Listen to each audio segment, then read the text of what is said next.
Hello and thanks for joining us on Africa Independent Television AIT. This Sunday is time once again to welcome you to the signature show.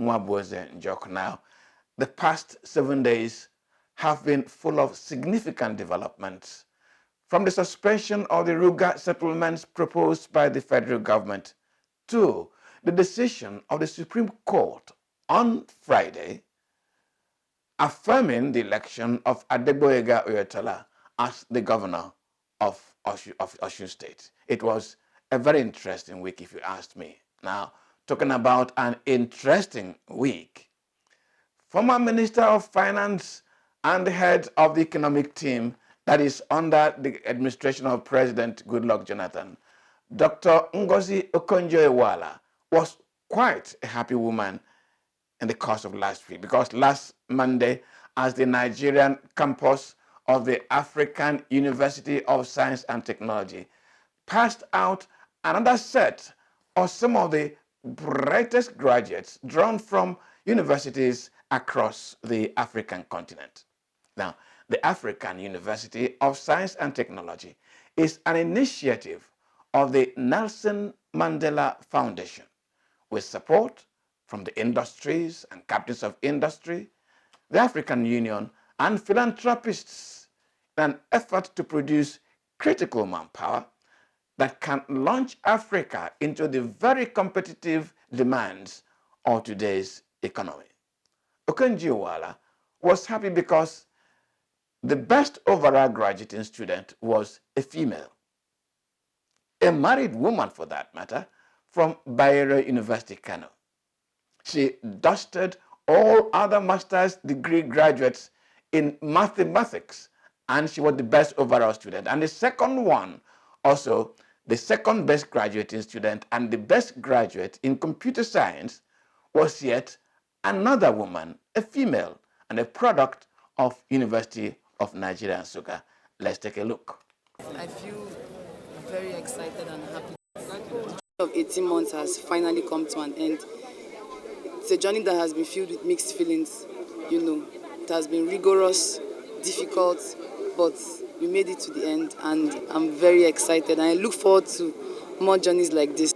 Even though I personally am very happy, I know it's not an individual effort. I'm grateful to my reading mates and my study mates that helped me and pushed me to this point. I'm giving the honor singularly, but it's been a collective effort from friends and family, and I'm very happy for that. I can't be more proud, to hear them call her out as the best graduate student for computer science and to hear her name in Njoku Chechukwu. It made me very excited. I got up to yell. I was really excited about it, yeah. It's a beautiful day, a happy day, a glorious day. I thank God for everything. Now, what do I do when that second graduate is the last child of Mwabueze Njok? That is the dilemma of journalism, Sometimes you have to read the story of the sack of your brother from a ministerial position, and at other times you have the luck to read the story of your own daughter as an academic Olympian. That's the dilemma, right? Now, talking about producing the cutting-edge human resources to propel Africa to the next level, this Sunday, we'll bring back a segment of this program which I've been missing for quite some time. That segment is Social Media Watch. We'll try to bring it more often. Now, it is amazing how our young Africans can do wonderful things if given the right orientation and the encouraging environment. Please take a look.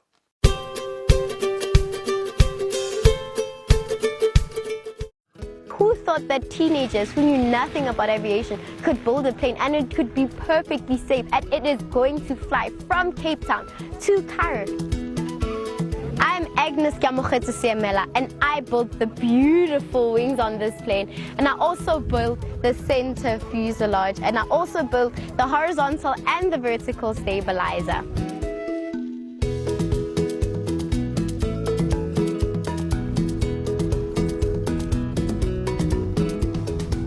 first they thought that the plane won't fly. It's just a model. My name is Resego Moroka and I'm 18 years old. And I built the central fuselage, which is known as the cockpit.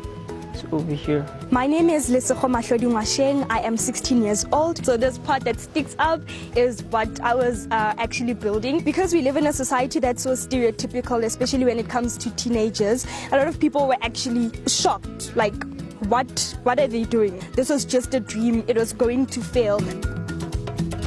It took us 10 days to build this plane. It was very difficult because you had to read from engineering manuals and you need to have a 3D type of brain to be able to see what you're doing. Building this airplane was not an easy task at all. It came with a lot of challenges, mostly because it was the first time holding, some of the tools that we were using to build this airplane. The challenges that I faced was teamwork. But then I learned that if I can change my point of view, my own perspective, I can work in a team. So we're going to be flying this plane from Cape Town to Cairo. Then we're going to be flying that tens and thousands of kilometers. I don't even know how much it is. I've always wanted to become a commercial pilot, but this project has helped me realize that there are other things in aviation besides just flying an airplane. I would like to tell my peers and youth and everyone, if we can build a plane, you can build a spaceship. You can do whatever you want to do. But she insulted me. She said that I am drunk, I am stupid, I am mad. She insulted me. All I want is that Zago Koma will go and tell them that on Monday that is one.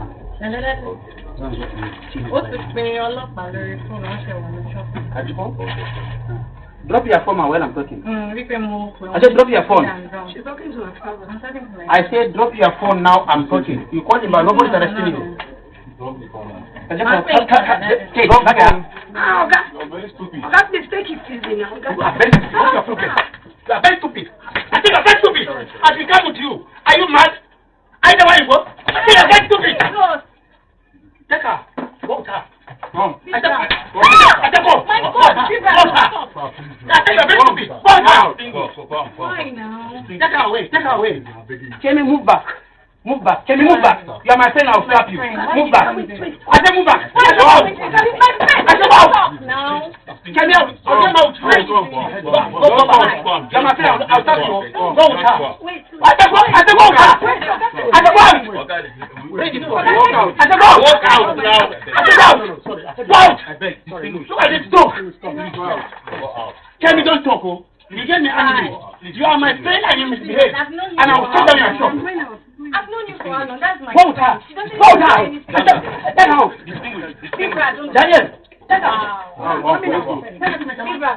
Wait, no, They talk here. Wait till me this thing. They just call me. Say me can online up. Me can add. They go pay me money. So who all of una be? Who meet all of una? Some of us na street workers. So some of us na labor. So who write this thing on top this cardboard for you? Where the organizer? Where the organizer? They hide for back. How much they give you now? They just say after they finish, they go pay us for 5,000 or 6,000. Bros, now what did they tell you to be that?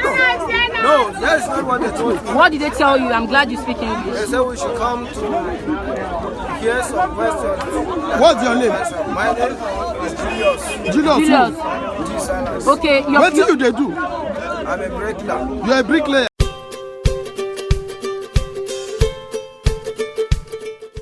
Now, last Wednesday, the federal government suspended the planned Ruga settlement. I think that was on Tuesday.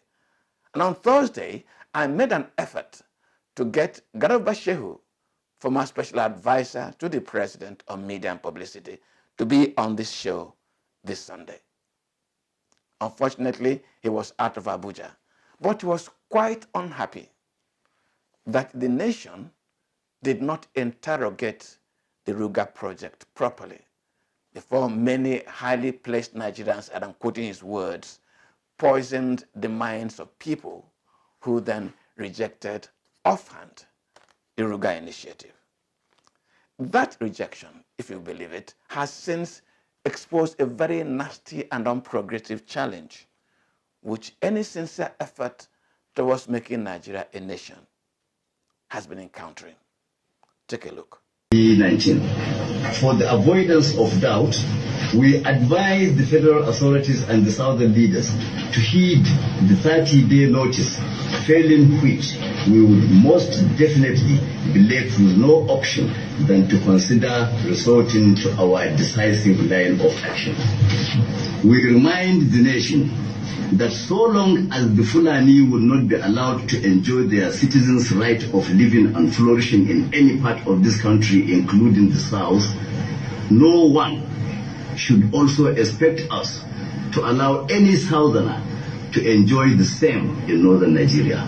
Now, some of the arguments against the Ruga program include that it's an effort to alter the demographic configurations of the country by planting Fulanis across the country, a fear which seemed to have been confirmed by the ultimatum given to those youths. But the question is northern Nigeria a Fulani country? Warranting the youth to say, if Fulanis are not allowed all over the South, then Southerners must move out of, say, Fulani North. That's not true. Well, the Southwest, their governors and the Pana Yoruba group Afenifere have rejected the Ruga policy. Johannes Ndibo, through its President General Chief Nyangodo, as well as the South-East governors, do not want Ruga settlements in their states. But the question is, in the heat of these emotional reactions and counter-reactions, and the eventual withdrawal of Ruga initiative, is Nigeria not about to throw away the baby with the bathwater? This is the issue we'll be engaging with in our interview segment this Sunday. But that will be after some Nigerians have made their contributions to the Ruga debate. Stay with us.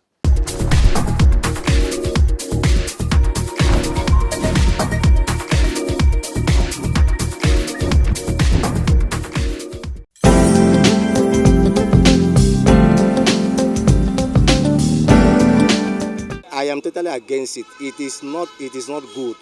The plan, whoever that have such a plan is doing it for a different motive, a wicked motive. It is very wrong. I'm in support of Ruga. It's nothing new into it. It's just like the normal ranches that we have in the country. And many people were complaining before that federal government should do something between herdsmen and farmers.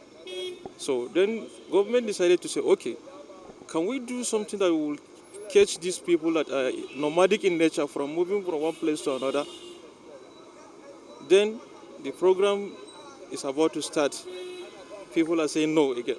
So what do people really want? This Ruga exercise or this program is not for the good interest of the Nigerians. I like Meden do Ruga because the Fulani people will have a place to stay, to rear their cow, because we consume a lot of meat in Nigeria. If there's no Fulani, if we pursue all the Fulani to neighboring country, then we find it very difficult to get meat in Nigeria. A cattle settlement for Fulani herdsmen who are from Nigeria or Senegal.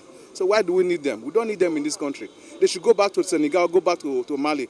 Or at worst, they should go back to Sambisa Forest. We have a lot of large spans of land for them there. I'm in support in either way. Each they can bring peace between the herdsmen and the farmers. They understand? When you look at it in the other way, when they have a settlement place, you understand? If there is any issue or the farmer has complained of damage, they can able to define which a specific location their herdsmen come from. I think the government is worsening the situation by trying to take people's farmlands to give to the Fulanis.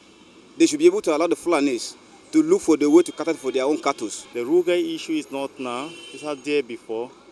So why you keep on disturbing yourself about Ruga? It's a very nice decision.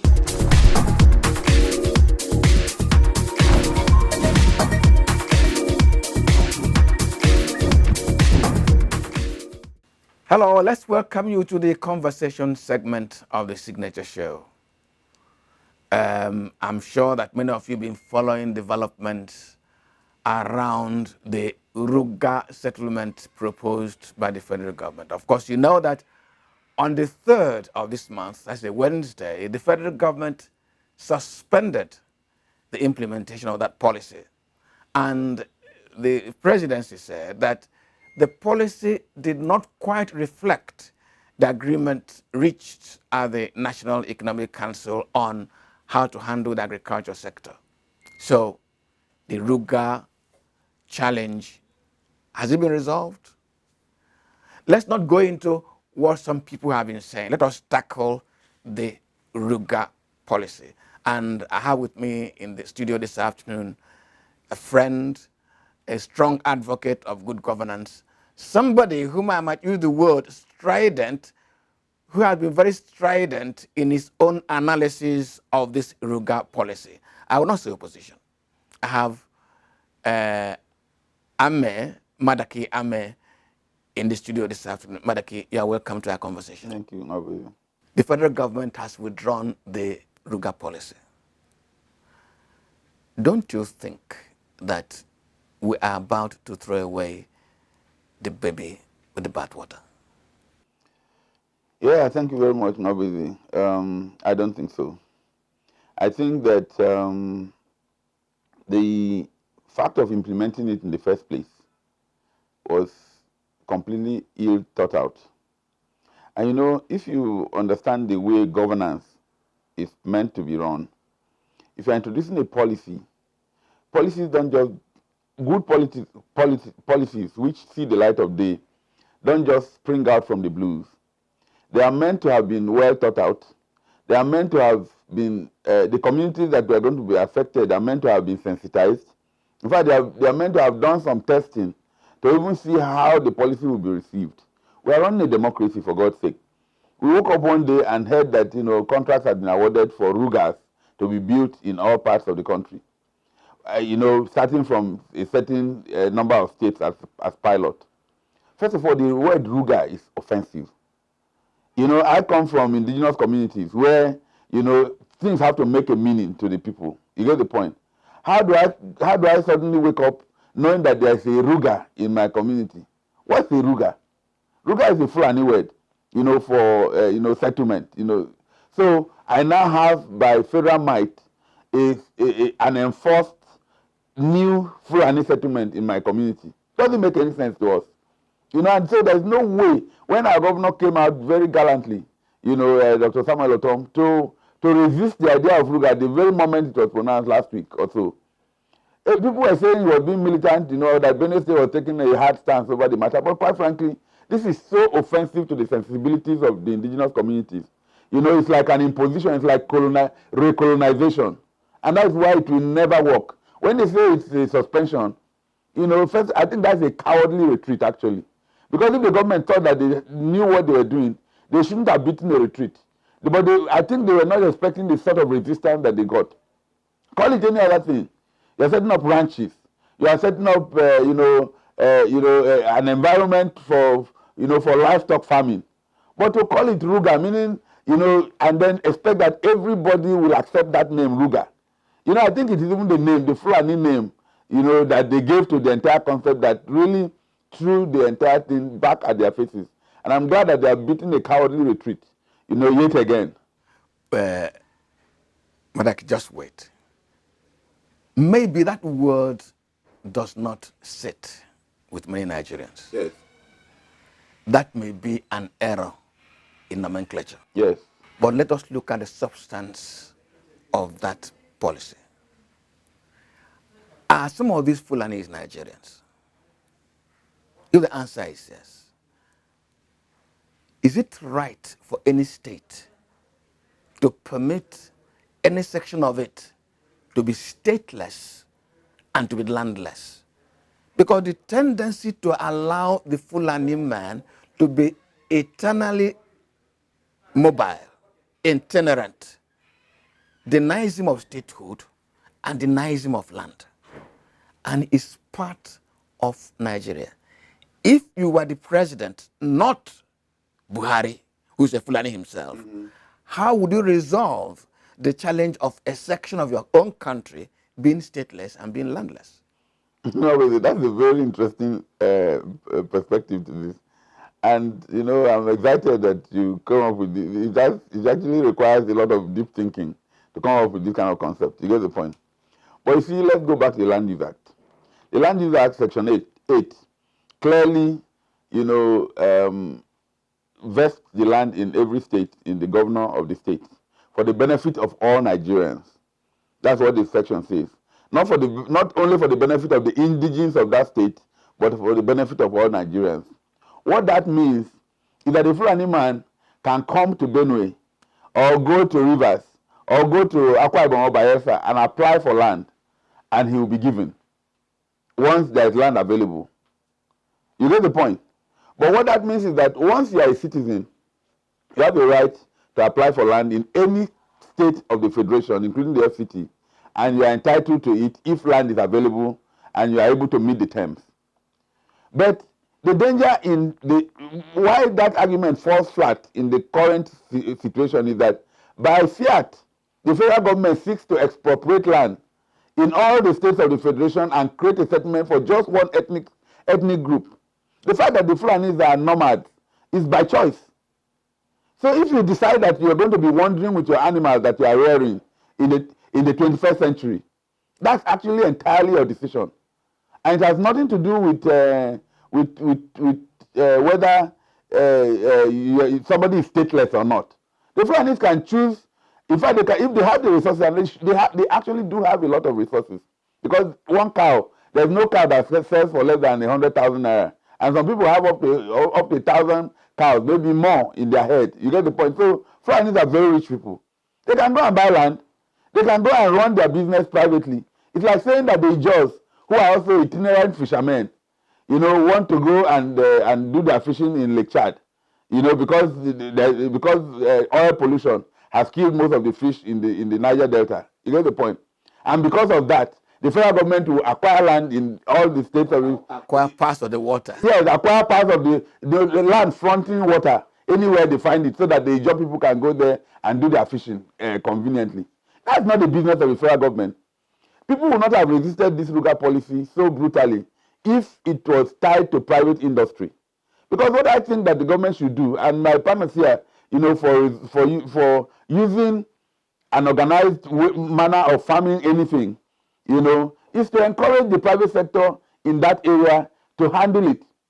If we had a fund in the central bank, for instance, for livestock farming, which maybe they can create a fund, because the problem has really become big, we can say create maybe 100 billion naira fund or 200 billion naira fund, depending on how you want to do it. Anybody who is interested in livestock farming can access this fund, but we make a policy that all livestock must be reared in ranches. So to be able to access the fund in CBN through your commercial bank, you go acquire land like any other Nigerian, wherever you can find land to buy. But the criteria should be that you must not own land and produce maybe a local government certificate of occupancy or a state certificate of occupancy over land that is less than 10 hectares. Because typically, ranches have to be in large expanse of land. So if you have land of 10 hectares and above, you go and approach your bank and say you want to set up a ranch. And then they inspect the land area that you have, you show the survey plans, and then you go through the runs, and when you qualify for the loan, they grant you a loan. And the loan has a moratorium of anything between 5 to 10 years before you commence the repayment. The reason being that this is a long-term investment. And then with the money that you access, you fence the perimeter of the ranch area completely, not with wire, not with blocks, so that it doesn't look like a prison, but with transparent wire mesh that makes it impossible for anything to cross from either side. So if you are inside, you don't feel that you are in a prison. And while inside that place, within each such ranch, there will be provision for schools, there will be provision for abattoir, there will be healthcare facilities, there will be recreational facilities, and then there will be green fodder for the livestock that will stay in that environment to survive and thrive properly. And then there will be just one entrance and one exit into the ranch. So anybody who is going in will not go with any form of firearm. Anybody who is coming out will not go with any form of firearm, and there will be security provided at the perimeter. So the work the state does is to ensure that because such land will not be in environments that are already built up, most of this kind of land will be in remote areas. The government has a duty when a ranch has been approved to construct a third road to the as access to wherever this ranch is. And then with each state makes a law similar to our own open grazing prohibition and ranches establishment law. And a section in that law says that within a month or two of the establishment of any ranch. That is in Benue State. No. I'm just suggesting that this could apply. Citing the Benue State example. Benue already has and I believe that this is a law that all states in the federation ought to promulgate. The open grazing prohibition and ranches establishment law, using the Benue State model. You know, we can still improve on that model because there are a few provisions that are still not there because they were not within contemplation when the law was made. And I'm going to mention some of them in the course of this conversation. I've had discussions with my state governor over the matter. And I think that we can enrich the law by incorporating some of these other provisions that I'm about to discuss with you. Now, so when you do that, private investors, I would love to own a ranch myself. You get the point? Private investors who already have access to land, you know, and have the title documents, present it to their bank and they say they want funding to set up their ranch. They will go there, they access the loan, they will fence up the place, they will provide the minimum standards, and will set those minimum standards, you know, through a government agency, so that the government agency will go and inspect. And all of these inspections would have been carried out before the ranch would be approved as functional. Then the law, the open grazing prohibition law in each of the states will make a provision that says within 30 to 60 days of the commissioning of a ranch, within a 50 to 100 kilometers radius of any functional ranch, every livestock must ranch. So if you have cows, if you have goats, if you have pigs, whatever you have that qualifies as livestock must be removed from where human beings live and taken to the environment of the ranch, such that the ranch owner does not run at a loss. Because the man who is building the ranch is building a receptacle for livestock. If there is no organized process for ensuring that livestock get into the ranch on a commercial basis, how is he going to recoup his money to enable him pay the loan? Okay. Madaki, there's another dimension to it. Yes. What you've done is a logic and argument that has been pushed and pushed in the course of this debate over the ranching. But there's a dimension to it I want you to look at. In 1989 or 1991, when I was in Champion Newspapers, we began a campaign called Sedenting the Fulanis. While in that communication, we also tried to put that idea of sedenting the Fulanis. The argument was this: Nigeria spends billions of naira every year importing dairy products. In other words, there's a need to mainstream Nigeria's herding and cattle subsector of agriculture into mainstream economy. Those in whose hands it is now are not organized, itinerant, fragmented, balkanized. Some of them live in different states. So if you are able to create settlements, clusters, that's the right word, then they can produce the beef, they can produce the hides, they can produce the milk that can be processed.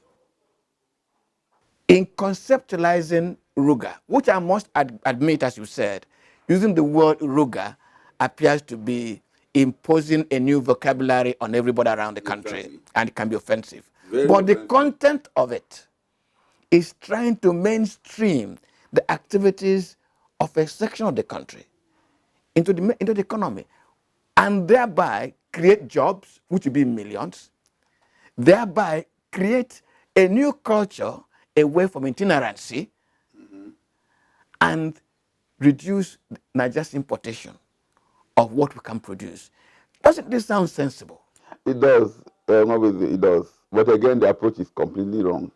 And the concept, as enunciated, will never work. The reason is that you don't force settlements to crop up. Human beings evolve based on the decisions they have taken on where they want to live. I'm from Benue State. You know, I've worked in Lagos. I've worked in Port Harcourt. I've worked in Warri. But finally, I've decided that for going forward, I will settle in Abuja. I was obviously you could have termed me itinerant when I was, you know, working from different places. You know, when I was in Lagos, you know, I worked first of all for a law firm, Alukano Ebode. Then I went to work for Arthur Anderson. Then from there, that was in Lagos. Then I got a job in Warri to work for Shell. I had to leave Lagos and go after 6 years of the initial work and go to work for Shell in Warri. That was my first time ever going to Warri. But I settled in Warri. I even found and married in Warri. You know, a Delta lady, you know, from Washuku. You get the point? Which is part of, you know, the process of moving around. You get the point? Now, I lived in Warri for 3 years and then I got transferred to Port Harcourt. All my children were born while I was in Port Harcourt. And I stayed in Port Harcourt for 8 years, affecting the economy, paying taxes as a Shell staff, you know, impacting my immediate community. I even built houses, you know, in Port Harcourt that are still there. You get the point? Now, then I decided that I wanted to relocate to Abuja. And I worked the internal processes in Shell and I got transferred to Abuja, you know, where I was working at the National Assembly, you know, liaising with the National Assembly on lawmaking, you know, in a role called Managing Council Legislative Development, a role that I played for about a year before I decided to take early retirement and leave Shell in 2008 to pursue other interests that I have. Now, this story I've told you is that every human being created by God is innately itinerant. So the fact that people move from one place to another with other skills that they have, I'm a lawyer by original training, you get the point.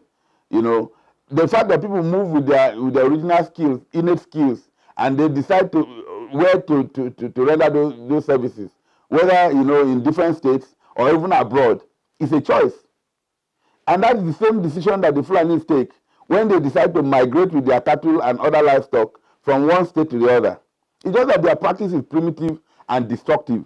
Because in the process of carrying their cattle, which are heavy by natural you know, outlook, from one point to another, they must graze through other people's farms. And when they now go and see a green farm of yam, for instance, that my people farm, or guinea corn, or rice, they just unleash themselves on these farms and eat up what is there. And if the owner of the farm tries to stop them, he either gets killed or gets maimed or their wife gets raped or there is a conflict. And I think that this is completely avoidable conflict. And in trying to solve that problem, the government cannot create settlements for every Fulani, you know, itinerant herdsman, nomadic herdsman in all the states of the federation, because that is forcing on them where they want to live, and that is not supposed to be. And that's number one. That's one area to look at it. Number two, you talk about statelessness. No, the Fulanis have indigenous states that are indigenous to them in this country, at least since the time of the jihad in 1804. And we know those states, and many of their people still stay in those states. Why can't they put their you know, do their business in their states? Like my grandparents, my great grandparents, my parents are farming in Benue. They have not decided to relocate their farm to Maiduguri or to Sokoto because the whole country is their oyster. So people tend to stay in places where they have kindred spirit. So it's better for people to stay among their kindred where they feel secure. And then you can support their business there.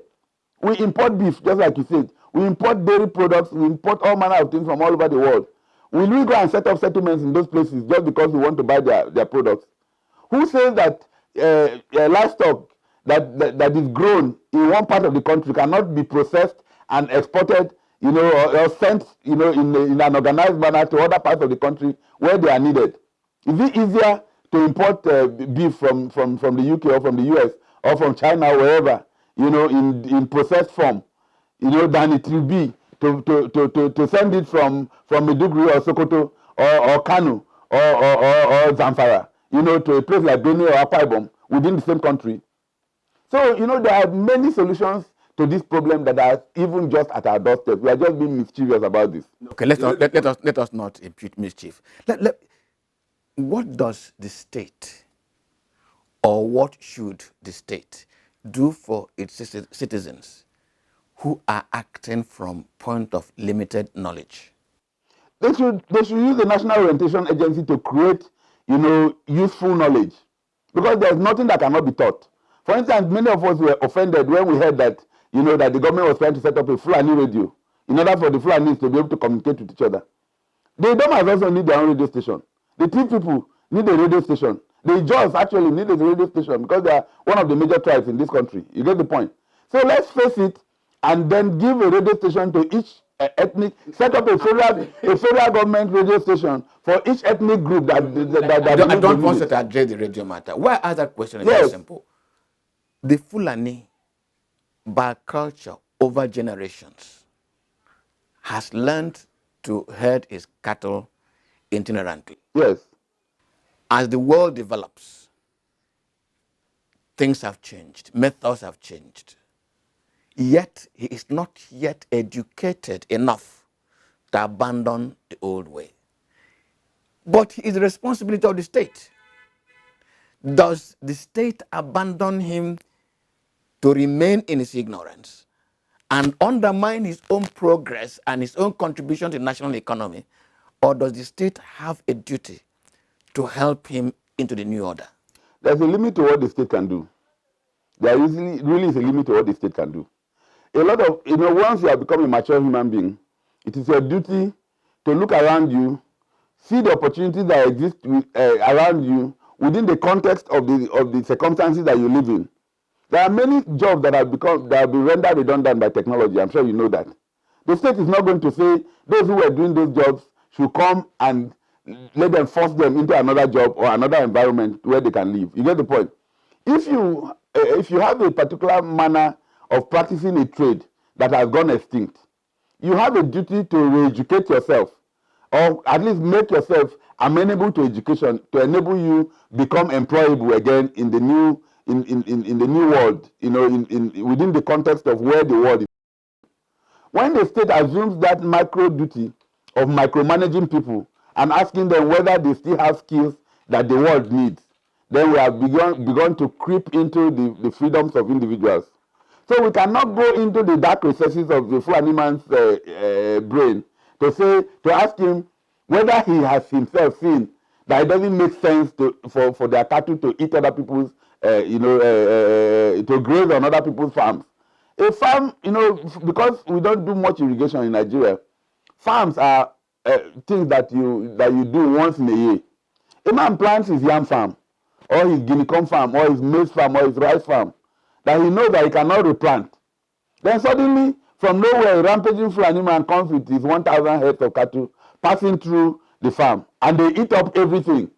The man has nothing again until the next farming season, if those people do not decide to come back. And when we hear the argument that the Fulanis that are killing people are from Mali, or from Futajalon, or from some funny place, in Senegal, I say, then what is the use of the borders? Don't we have immigration that is supposed to stop foreigners from wandering into the country as they please, and wandering out, and causing mayhem?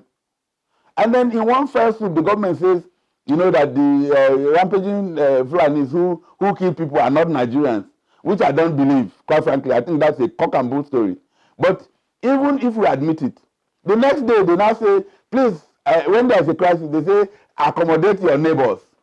How can somebody who murders me, who kills my children in my presence, rapes my wife and my sisters and daughters, suddenly become my neighbor, just because there's an interest at the federal level to protect them? I do not think that any ethnic group in this country has a right to be protected, over and above other ethnic groups. Because every indigenous component unit of this country deserves to have an environment where they can thrive, using their God-given talents.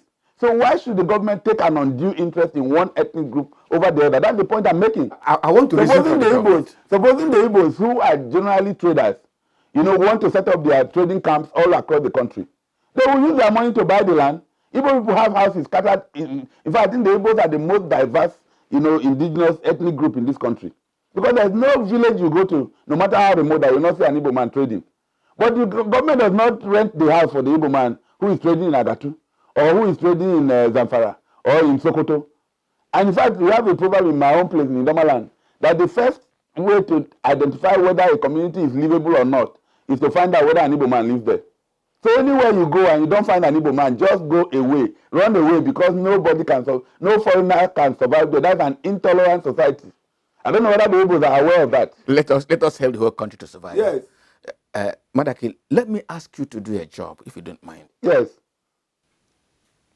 Suppose you were the president, and as an alternative policy, because this appears to be, a little bit pricking many Nigerians, and they're not comfortable with it, the Ruga option.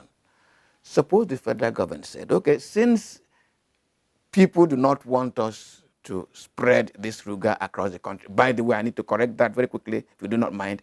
The president has said time and time again that it was not forcing any state into the Ruga project. It also said that it has not acquired land in every state to forcibly establish the Ruga farm. That's for just clarification. Do you believe that theory? That is what the state government has said. Yeah, and they just said it. Let me. I'm sorry to cut you, but in a state like Benue, where I come from, we have a signboard, that has already been put by the contractor who was supposed to set up a Ruga in Otobi, in the Doma area where I come from in Benue, among some of the places they are chosen as pilot. I'm aware very clearly that nobody came to consult with the community.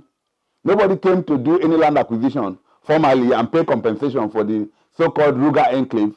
But the signboard is there. I can send it to you. The signboard is along the road. So who knows who put up that signboard? So some people, there are mischief makers all over the place. Those signboards are all over the country. No, there are mischief makers. Please, let's not try to make excuses for them. There are contracts that are signed by the permanent secretary, Minister of Agriculture. Contracts for hundreds of millions of naira, given 4 weeks, within which the contractors should start and complete the individual Rugas. And those contracts are there. I have copies of those contracts, that I got on social media signed, and they are not forged, and government has not denied. The federal government says so that denial, in my view, is an afterthought. They have decided, just the same way they have cowardly retreated the Ruga policy. And in fact, I'm proud to inform you that even today that we are holding this interview, the Federal High Court in Abuja just threw out the case that was filed by Miyetti Allah against the Benue State government, challenging the legality and the constitutionality of the open grazing prohibition and ranches establishment law. The judge just that bank today, this afternoon, threw out that case from the Federal High Court, in a judgment, in the final judgment, to say it completely lacks merit. That's such a brazen and irresponsible suit filed in the first place. Let us still resolve this problem, because the Fulani issue and the cattle issue and the mainstreaming of that industry into the national economy is critical. Yes. If you were the president and I suggested to you to say, please put up a fund of about 500 billion naira, select 4-5 states and create clusters that will accept the production of cattle, the breeding of cattle, production of milk and all that, will we not hear opposition again rising with strident challenge? Why must special fund be created for the Fulani? No. When you are creating such a fund, thank you very much, my brother. That's a very intelligent question. But my answer to it is that, when you are creating such a fund and it is private sector driven, whoever goes to accesses it because he's interested in doing that kind of business. That's why we have funds for rice. Nobody's complaining that it is only maybe, I don't know, even it's only the Igbos or the whatever, the part of the country where they grow rice, or the Idomas, or the tea people that are accessing the money. If you go there as a Fulani man and you want to grow rice, the central bank will give you the loan. If as an Idoma man interested in livestock farming, as I am personally, goes and I say I want to set up a ranch in my village and access that a loan, that I will repay. Nobody is going to complain that I'm setting up a ranch on my father's land. I have 27 hectares of family land in my village of Aupa in Adoka, where I would love to set up a ranch if I had the money. And we set up modern ranches, where animals can be grown, and reared in a modern manner, the way it's being done now, in more in more developed parts of the world. I'm uncomfortable that this your logic is still, it doesn't have feeling. When does a state begin to feel for the weaker ones? Either weaker in understanding, weaker in thought, weaker in mainstreaming themselves. We cannot, part of why Nigeria is what we are today is a feeding bottle policy. We practice a feeding bottle policy where the government believes that every human problem should be solved by government. It is not possible. If you create that kind of feeding bottle environment, people begin to lose their natural initiative. And that is what resulted in subsidy. Government wakes up one day and says they will set a price at which they think people cannot pay more, for petroleum products. And that's how subsidy started. And today we are spending between 1.5 trillion and 2 trillion naira every year on subsidizing petrol alone, as if we drink petrol to go to bed in the night and sleep. You get the point? We'll get to that point, at some point. That's number one. Number two, part of that, the history of subsidy, in petroleum products dates back to 1975 when we set up the Petroleum Equalization Fund. I'm going to talk about that subsequently. We'll talk about let us. I want to bring it to the issue of trying to mainstream to do feeding bottle policy. The same feeding bottle policy is why every month end, from the 15th or 17th of every month, all the accountant generals of all the states come together, around the table and say, this is your allocation, take it and go and pay salaries in your state. This is your own, take it and go and pay, set up whatever you want to set up in your state. Run your state based on handout that the federal government gives you, from a federal, collectible purse. I think that the lack of initiative at state level, the fact that most of the states are totally useless and lazy, and their governors have no initiative, zero initiative, is because every month they know that they're going to get free money from the federation account. If we stop that sharing of revenue that we do on a monthly basis, and every state is taxed to pay their workers from the effort that they put in for 30 days. First of all, security vote will not be 10% of the state allocation, minimum of 10% of the state allocation every month, where you give humongous pocket money to a governor to spend as he pleases without accounting to anybody the commonwealth of the people. You get the point? The state, contest for government positions, political positions, will not be as fierce and deadly as it is right now because people, we are devoting more. Let us return to this. No, I'm going back there. People will see governance and public office as a service, as giving back, rather than the way it is now, where wretched and poor people go into public office and become humongously rich after the first 4 years of service. You get the point? We are running this country in an extremely inefficient and unfortunate manner. And I don't think there's any country under the globe that is run in that manner. So to go back to your question, we cannot afford, when we say carry the downtrodden along, and the weak, and the ignorant, there are downtrodden, weak and ignorant people in every ethnic group in this country. And if we start attending to their individual needs, you go to my village now, you see people who are excruciatingly poor. And they get forgotten because they have to eke out a living by going to that farm that their ancestors went to before them. And I don't know when government capital, will even ever reach them because many of them don't even have bank accounts. You get the point? What the government must do is to set up a fund where such people should be able to access it on soft-term basis. And the good thing about poor people and less privileged people is that they never default on commitments. If you give a poor man a loan of 100 naira or 1,000 naira, he must pay back because for him, his reputation is at stake. The people who don't pay back loans are the rich men who live in the cities, who hire clever lawyers, who will go and defend them in court and then make sure that they never pay, even though they admitted the fact that they borrowed the money. You get the point? Poor men don't default on loans. So why don't we create, a wealth fund that enables everybody, rich and poor, No, to be able to the Fulani. Yeah, to be able to access. So why should the Fulani be so unique? What is so strange and special about cows? No, about cows Mother, you are the president. that they You must are be treated confronted specially? with violence. Do you know what I would You do? are confronted with Yes. ignorance, and you don't take an action. I don't think survival of the fittest. I really don't think that the Fulanis are as ignorant as they are trying to portray it. Don't forget that we have the town Fulanis and the rural, the nomadic itinerant Fulanis. They need information to appreciate the ranching you're talking about. Yeah, but they already have the information. There are radio stations. There's public enlightenment. We have a national orientation agency whose job it is to ensure that ignorant people are brought and mainstreamed. Who educates the ignorant people in my village?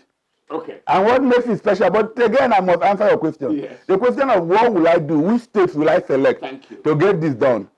I will first of all go to Sambisa Forest. Are you aware that Sambisa Forest is 625 kilometers of ungoverned land? 625 square kilometers. That's more than many states, many countries in Europe put together. You get at least 4 or 5 countries in Europe put together. You get the point? And it's larger than some states in Nigeria. Many of the southeastern states are not that big in terms of diameter. But that is an environment that has become ungoverned, you know, and ungovernable. Nobody is there. It's only terrorists, Boko Haram. You know, it's bad news you hear anytime you hear about Sambisa Forest. But I can think you've given some great ideas. Yes. So we can in fact, from an analysis, and I'll send you the information and email you, we leave here. From an analysis that was done, Sambisa Forest alone can contain more than 20 to 30 times the entire population of livestock that Nigeria has as at today, because of the sheer size of the land. Why are we allowing that land to waste and donating it to the terrorists? I'm sorry, I have to cut Madak here. No, please, the same for Zamfara. We are hearing of bandits now. There are wide swaths of land in Zamfara state that is totally ungoverned, and it's completely a forest. Then Kano State, Governor Ganduje said that he has more than enough land, you know, and that herders should please come to his state. Nobody has taken him up on that. So why must we have Fulani settlements in every local government in the country just because we want to make cow meat available in the market? Okay, what are the ones that we please, import? I must correct immediately, or I must counter immediately. The federal government has said that it's not establishing the Ruga. It never tried to establish the Ruga farms in every local government. They said no. What has generated this controversy is the pilot scheme. We have not seen the total picture. But the fear of every Nigerian is that the 774 local governments in one name or the other, in one form or the other, are going to have a Ruga. Ruga. Very soon I'll start hearing of Ruga. Thank you very much, Mike. Yes. Again, the federal government on Wednesday withdrew that policy. Our conversation here really is, isn't there a better option, a better method? If this is offensive, isn't there a better way? Madaki says, every other part of the country also needs something of that nature. My opinion is that this conversation should keep going. We should not just abandon the Ruga matter or abandon mainstreaming our hidden community into the major economy. It is necessary, but how to do it is what we need to think over again and again, whether it's an individual matter or whether the state ought to play some role. Madam, am I right? The role of the state, as in all forms of businesses, is that of facilitation. As long as the state does not intrude on the day-to-day lives of the citizenry and they act as an enabler, everything will run well. If they set up a livestock fund today of 500 billion naira, as you said, and the access to it is not that I will go and have to bring my great-grandfather's original birth certificate. So in impossible conditions that the banks currently give to people to be able to borrow small amounts of money. If the funds become accessible, because the government genuinely wants to solve a problem, anybody who has interest in that kind of business will go into that business. Thank you. I'm running out of time. You don't have to be an indigenous. Thank you. I'm running out of time, Madaki. This conversation may go on other platforms. Let's not leave it because the federal government says it has suspended it. Let the conversation continue until we can help ourselves as a nation to solve this kind of a problem.